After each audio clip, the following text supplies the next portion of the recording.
రే Joseph వచ్చేసాడ్రా. ఎప్పుడురా? ఇప్పుడే రూమ్లో చూసా.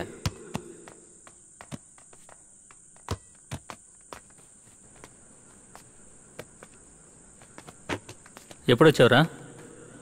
ఎరా వెళ్ళేటప్పుడు చెప్పు పంపించా కదా, వెళ్ళాక ఫోన్ చేయలేదే?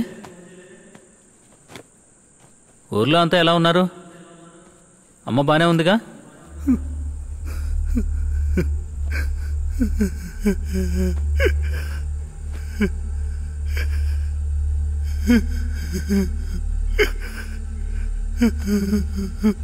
ఏమైందిరా జోసెఫ్? ఏమైందిరా?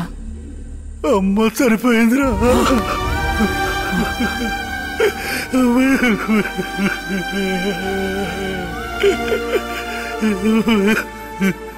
ఎలారా?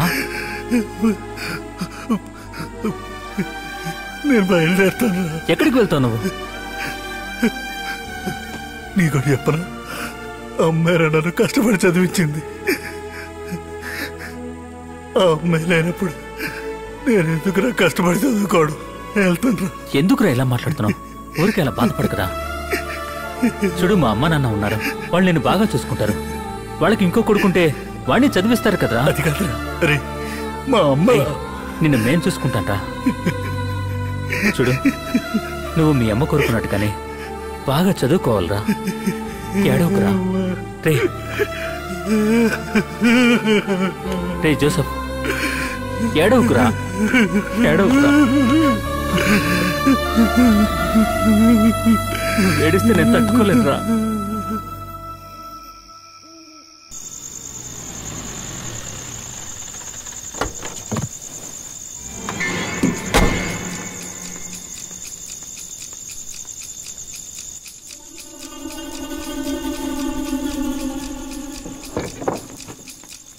తమ్ముడు, సత్య ఎక్కడున్నాడో తెలుసా? మేడ మీద పడుకున్నాడు.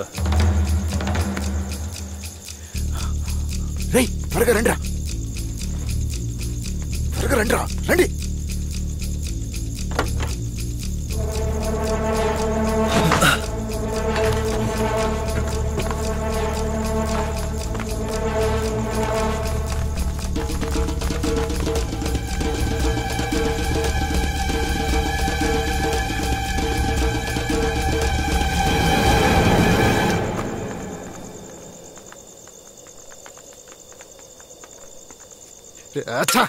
రే ఇక్కడే పడుకున్నాను కదరా? అన్న ఇక్కడే పడుకున్నాడని చెప్పాడన్నా.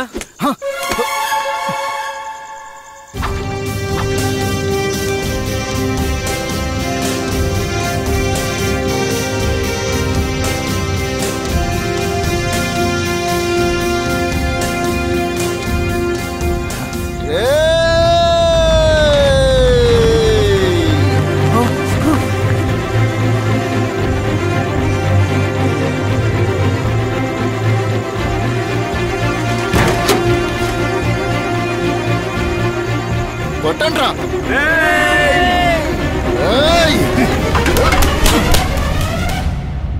You shut up. నువ్వు నాకేమి సంజాయిషి ఇవ్వక్కర్లేదు.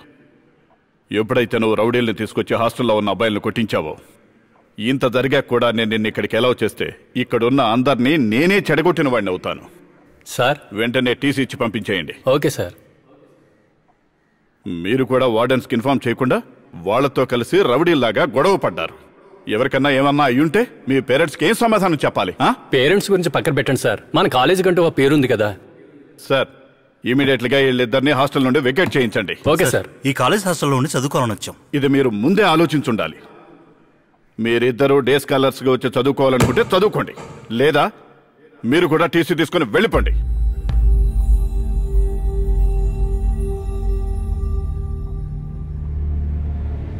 రాయ్